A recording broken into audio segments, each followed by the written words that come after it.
Olá pessoal, vamos dar início à nossa segunda aula, né? Lembrando que nós temos dois blocos de 15 minutos cada, então nós já vimos o primeiro bloco, que é o 01A, e agora a gente vai ver nos próximos 15 minutos o segundo bloco dessa primeira aula. Continuando, né, falando sobre refração da luz, agora a gente vai falar sobre ângulo limite. Veja só, a gente falou que a luz, quando ela passa de um meio mais refringente para um meio menos refringente, né, o raio refratado ele se afasta da reta normal. Vamos seguir esse raio vermelho aqui, ó. Esse raio vermelho, lembre-se, eu tenho um índice maior, eu tenho um ângulo menor. Tá aqui, ó. E aí eu tenho um índice menor, eu vou ter um ângulo, ó o vermelhinho aqui, ó, um ângulo maior. Então isso quer dizer que esse raio vermelho ele se afasta da reta normal, tá? E aí vai chegar um ponto, vamos olhar aqui essa reta amarela, vai chegar um ponto em que esse raio vai se afastar tanto que ele vai formar um ângulo de 90 graus. Ou seja, ele fica perpendicular à reta normal. Resultado, ele sai rente à superfície aqui da divisão dos meios, né? Meio 1 para o meio 2. Esse ponto aqui é o que a gente chama de limite, tá? É quando o raio ele consegue sair do meio 2 para o meio 1, ele sai rasante. Ele sai rasante à superfície. Quem está do lado de fora, vamos botar um olhinho aqui, ó. Quem está do lado de fora não vai enxergar, porque esse raio ele sai rente à superfície. Só se você colocar o olho aqui, né? Mas você não vai fazer isso. Enfim, então esse ângulo aqui, interno, a gente chama de ângulo limite. Ou seja, abaixo desse ângulo, tudo bem, vai ter refração. Nesse ângulo, o raio sai rente à superfície. Acima desse ângulo, o raio não consegue sofrer refração. Ele só vai sofrer reflexão, que a gente chama de reflexão interna total. Ou interna porque o raio fica no meio 2, ele fica dentro do meio 2. E é total porque chegou o ângulo limite e o raio não consegue sair mais de jeito nenhum. Tá? A gente vai ver uma aplicação disso, que é no caso da fibra ótica. Tá? Mas lembre-se, o ângulo limite, se a gente for usar a lei de Snell, N1 seno de θ1, N2 seno de θ2. Quem é N1? É o índice do meio 1. Quem é θ1? É 90 graus, ó. Isso aqui é 90 graus. Quem é N2? N2 é o índice do meio 2. Olha o meio 2 aqui. E θ2 vai ser o meu ângulo limite. Gente, seno de 90 é 1. Isso aqui vale 1. Tá? Então vai ficar uma vez N1. Uma vez N1 é igual a N1. E aqui vai ficar N2 vezes o seno do ângulo limite. Então, se eu passo o N2 dividindo, N1 aqui eu repito, N2 está multiplicando, eu passo ele para o outro lado da igualdade dividindo, eu tenho como achar o ângulo limite a partir dessa expressão que surge da lei de Snell, tá? Então, esse aqui é o ângulo limite. Para você achar o ângulo, você faz o seno elevado a menos 1, ou arco seno do ângulo limite. Aí você vai achar o próprio ângulo. Aqui você está achando o seno do ângulo. Aqui você vai achar o próprio valor do ângulo, tá? Diôptro plano. Diôptro é a divisão dos meios, tá? Plano porque a gente vai considerar essa divisão por uma superfície plana. E aí, diôptro, eu tenho diversos tipos de aplicação. Eu tenho divisão entre ar, a água, entre ar e o vidro, entre o ar e o diamante, entre o ar e o plástico, por exemplo, um acrílico. Eu tenho entre água e o acrílico. Eu posso ter diversas divisões entre meios, tá? E aí, qual a consequência disso? A consequência é um efeito óptico que pode muitas vezes enganar a gente. Por exemplo, olha esse menino aqui, desculpa, esse rapaz aqui. Você vai acreditar que ele tem essas pernas tão curtinhas aqui, né? Será que ele é anão? O que está acontecendo aqui? Está acontecendo um efeito de dioptria, de dioptro plano atuando nesse caso. Olha, você está aqui na borda, está na borda da piscina, está olhando o rapaz da seguinte forma. O pé dele, vamos mirar aqui o pé, ponto mais baixo aqui, vamos mirar o pé. O pé dele está aqui. Então, o raio de luz que incide no pé e reflete, ele sai daqui, incide e sofre uma refração. Lembre-se que aqui é a água, o índice de refração da água, e aqui é o índice de refração do ar. Aqui é o meio mais refringente e aqui é o meio menos refringente. Então, o raio de luz, quando ele sai do meio mais para o meio menos, o raio se afasta da reta normal. Tá? Ele se afasta do normal. Então, esse raio de luz aqui que sai do pé dele, quando ele chega aqui na superfície, ele sofre uma refração, abrindo, né, como se fosse uma tesoura, abrindo, e chega no olho da pessoa nessa direção. Olha, a pessoa vai enxergar o pé do rapaz nessa direção. E aí, projetando na linha de ação onde está o pé do cara, né, em relação à superfície, a pessoa vai enxergar o pé do rapaz aqui, nessa posição, que a gente vai chamar de pelinha. A posição pelinha. O pé do rapaz está aqui, ó, nessa posição P. Mas você, observador, vai enxergar na posição pelinha. Por quê? Por conta da refração que está ocorrendo aqui, quando sai da água para o ar. Tá?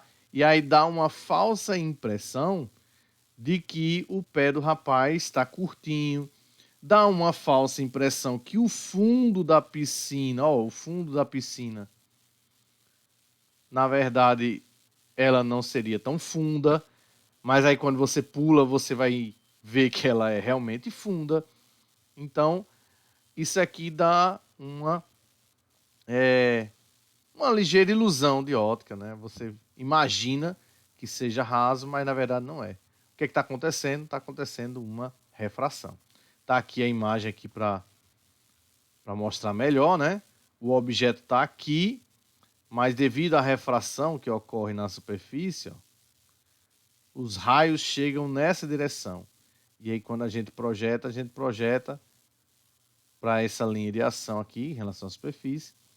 E aí a imagem faz com que você tenha a impressão que ela está mais próxima da superfície, né? Ela está mais rasa, né? Está no raso. E como é que a gente calcula, professor, essa distância, né, da imagem em relação ao objeto? É simples. Se a gente for usar a lei de Snell novamente e adotar que para pequenos ângulos, né, para pequenos ângulos, o seno de I, né, o seno do ângulo incidência, né, esse ângulo de incidência aqui, ó, o seno de I é aproximadamente a tangente de I. Isso aqui é uma aproximação. Isso aqui é uma aproximação, que para pequenos ângulos isso aqui é válido, tá? E aí, tangente de I, eu posso trabalhar a tangente como cateto oposto sobre o cateto adjacente. Se eu pegar esse cateto aqui, como cateto adjacente, aí eu vou ter esse cateto aqui oposto para esse triângulo grande aqui, ó.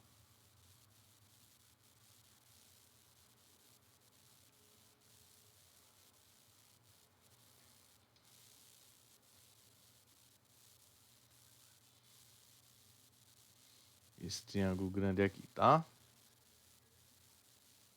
Então, o cateto oposto vai ser P, que é a posição do objeto. Cateto adjacente eu vou chamar, sei lá, de X. E para esse triângulo pequenininho aqui, ó, eu vou ter esse aqui como meu P', aqui também vai ser X. E aí eu posso dizer que a tangente desse ângulo aqui, ó, a tangente desse ângulo aqui, vamos chamar de alfa, vai ser P sobre X. E a tangente desse ângulo aqui, beta, que é esse ângulo menorzinho aqui, ó, vai ser P' sobre X. Gente, eu estou fazendo isso para mostrar de onde é que vem essa relação aqui, ó. Tá? O que eu chamei de X, ele chamou de I'. Essa distância aqui, ó. I', tá? Eu chamei de X, ele chamou de I'. No final das contas, o que é que a gente vai encontrar? Vai encontrar essa relação aqui. O índice da água, ou seja, o índice do mais refringente, está para a distância do objeto. Assim como o índice do ar, que é o índice menos refringente, está para a distância da imagem. Gente, você vai ver que o índice maior está para a distância maior, está aqui, ó. Assim como o índice menor, que é do ar, está para a distância menor. É isso que você precisa lembrar sempre, tá? Eu posso ter o caminho inverso agora, a pessoa dentro da água enxergando lá de fora. E aí, nesse caso, a relação vai ficar dessa forma. É o índice menor está para a distância do objeto, que nesse caso aqui é menor. Nesse caso aqui é menor. Ou seja, quem está dentro da água vai enxergar o pássaro mais distante. Quem está dentro da água vai enxergar o pássaro mais distante. Mas, na verdade, ele está mais próximo. Por quê, professor? Porque a luz que sai, né, que reflete no pássaro, incide, sofre uma refração. Lembre-se que aqui é o meio menos refringente, aqui é o meio mais refringente. Tá? E aí, quando sai do menos para o mais, o raio se aproxima da reta normal. Então, ó, índice menor, ângulo maior. Índice maior, ângulo menor. Esse ângulo aqui, o ângulo de refração. Tá? Então, o objeto está nessa posição P e a imagem está nessa posição P'. Continua, como eu falei para vocês, ó, índice menor, que é o do ar, está para a distância menor, que no caso aqui é o objeto. Está para a distância menor. Tá? Índice maior, que é da água, está para a distância maior, que nesse caso aqui a imagem está a uma distância maior. Quem está dentro da água, por exemplo, vai enxergar o pássaro bem mais distante da água, que na verdade ele não está, ele está mais próximo. Tá? Isso aqui é um efeito devido à refração. Outros fenômenos associados à refração. Esse fenômeno aqui a gente chama de dispersão. Dispersão cromática. A luz branca, isso aqui funciona para luz branca, tá? A luz branca, quando ela passa de um meio para outro, ela sofre uma separação. A dispersão cromática, na verdade, é uma separação da luz branca em frequências, né, em comprimentos de ondas diferentes. Porque a luz branca ela é composta por diferentes frequências de luz, né? Diferentes frequências que, quando somadas, transformam na luz branca. Então, a luz branca, quando ela passa de um meio, no caso aqui o ar, para, sei lá, o acrílico, ou um vidro, sofre uma refração. Aqui vai sofrer uma refração. E aí, nessa refração, as cores elas vão sofrer um desvio diferente para cada cor. Tá? Por quê? Porque cada cor dessa tem uma frequência característica. Tá? O violeta, por exemplo, tem a maior frequência. O vermelho tem a menor frequência. Então, eles vão sofrer desvios diferentes por conta das suas frequências diferentes, tá? Isso é o que a gente chama de dispersão cromática. Isso pode acontecer entre o ar e o vidro, o ar e a água, o vidro e o plástico, enfim. Você tendo a luz branca, você pode fazer esse experimento de espalhar, né, separar a luz branca nas suas frequências características, que vai nos fornecer as cores características, tá? E aí, consequência disso, nós temos o arco-íris. O que é o arco-íris? O arco-íris é a luz branca vindo do Sol. Luz branca. E aí, quando a luz branca é inserida numa gota, né, uma gotinha aqui de água, sofre a primeira refração, né, sofre uma reflexão, aqui ela vai incidir, vai refletir, e sofre uma segunda refração. Ou seja, aqui ela sai do ar para a água e aqui da água para o ar. Eu tenho duas refrações e uma reflexão. Duas refrações e uma reflexão.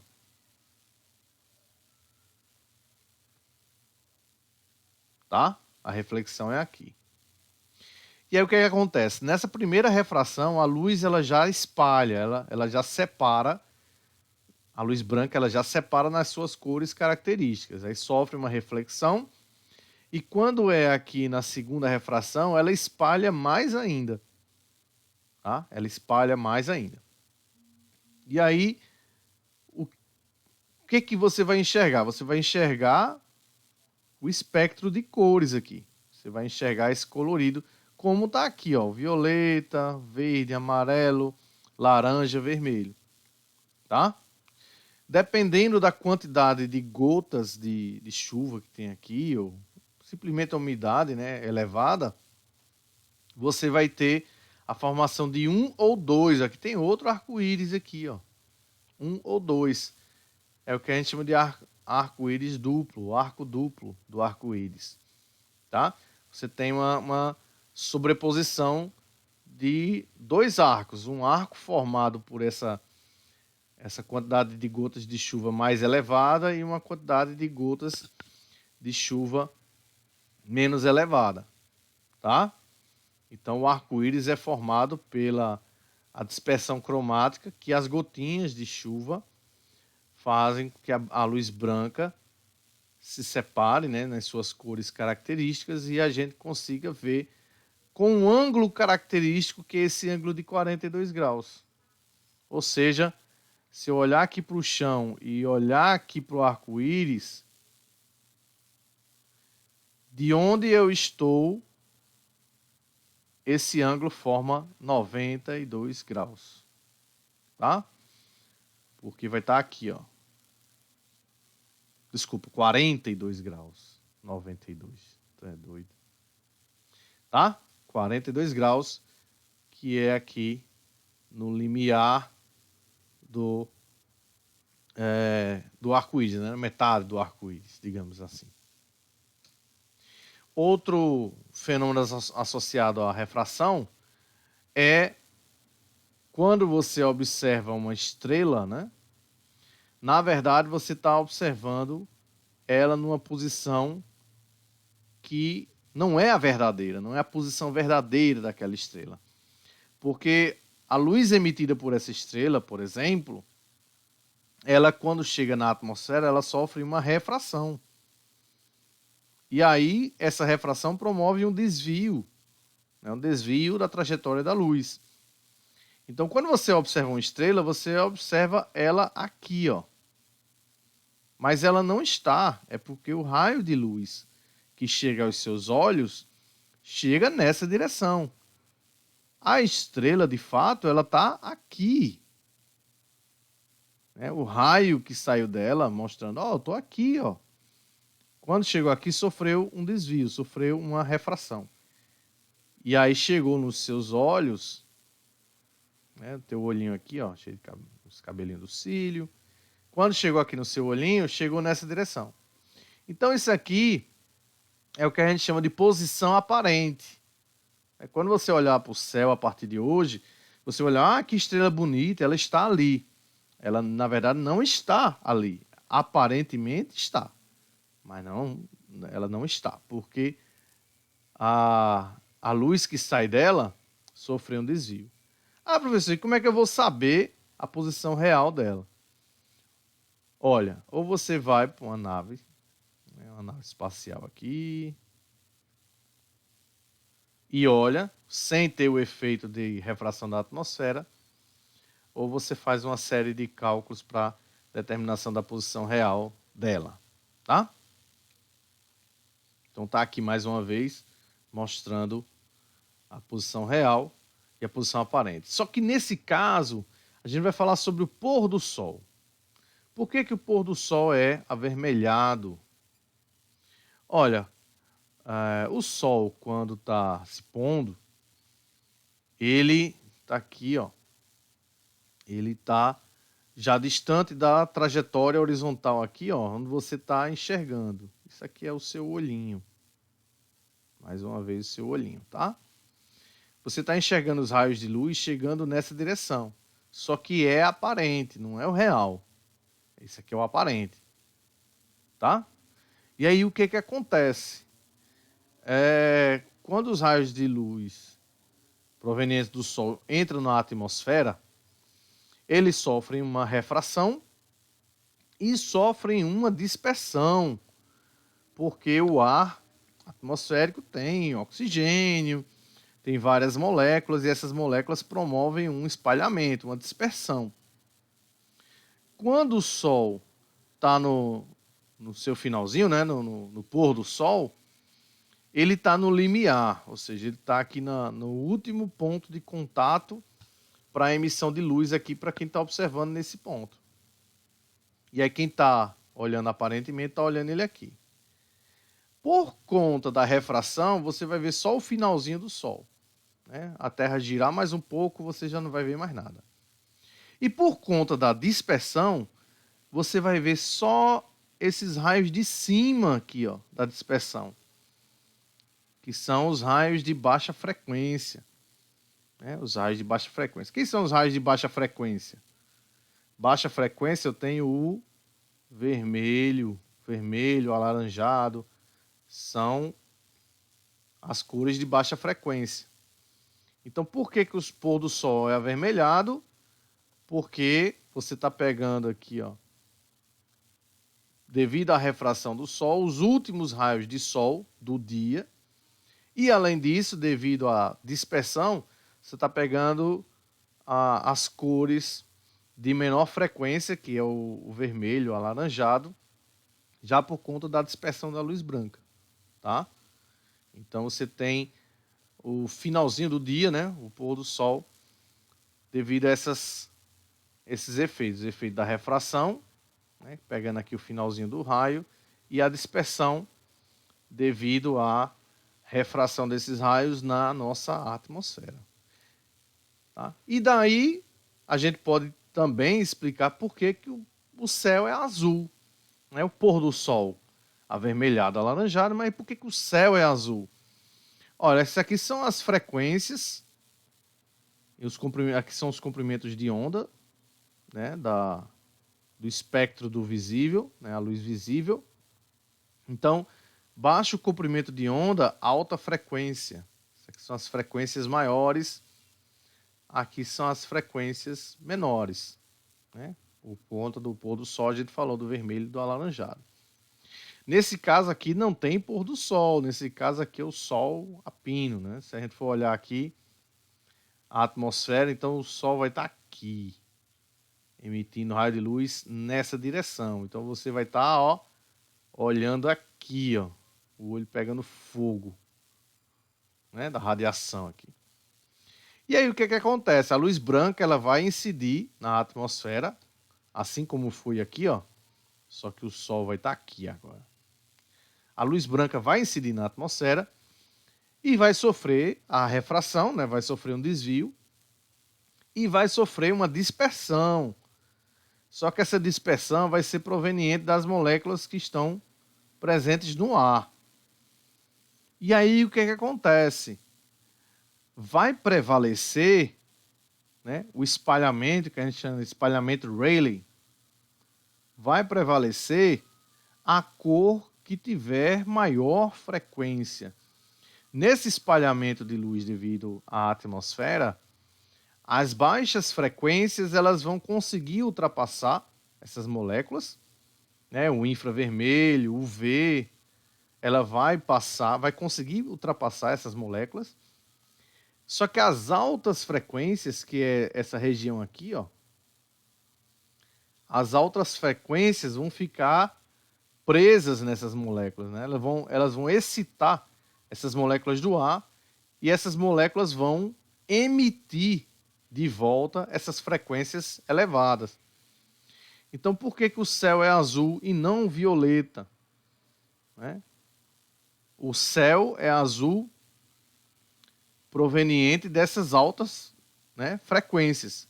Essa frequência do violeta, ela é dispersa na atmosfera por conta da quantidade enorme de moléculas, né, presente na atmosfera. Então, digamos assim, começa com alta frequência violeta e vai se espalhando para frequências um pouco menores, que são essas frequências aqui do azul. Então, começa com frequências elevadas, violeta, e depois vai com frequências mais atenuadas, que são essas frequências do azul, tá? Então, por que o céu é azul?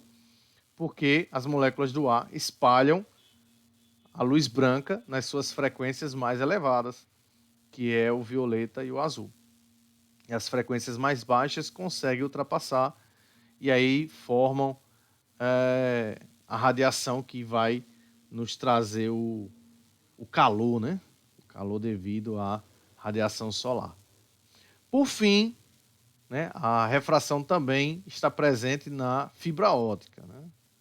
Como é que funciona a fibra óptica? A fibra óptica trabalha no ângulo limite, ó, ângulo crítico ou ângulo limite. Então, abaixo do ângulo limite, você tem refração interna total. Então, a fibra óptica trabalha, ó, abaixo do ângulo limite, refração interna total. O pulso de luz dado nessa fibra vai refletir internamente, ela não vai escapar, porque está abaixo do ângulo limite. Né? Lembre-se que a fibra óptica trabalha abaixo do ângulo limite. Tá? Acima do ângulo limite, o raio de luz sai da fibra óptica. Então, é igual ou menor do que o ângulo limite. Tá? E aí o raio de luz fica refletindo interno a fibra óptica várias vezes até chegar do outro lado. E como você sabe que a luz tem uma velocidade de 3 vezes 10 a quinta quilômetro por segundo, é a maior velocidade, então a informação mais rápida possível para o meio de comunicação, né? Então, na próxima aula a gente vai falar sobre lentes esféricas, que é mais uma consequência da refração. Tá, um abraço.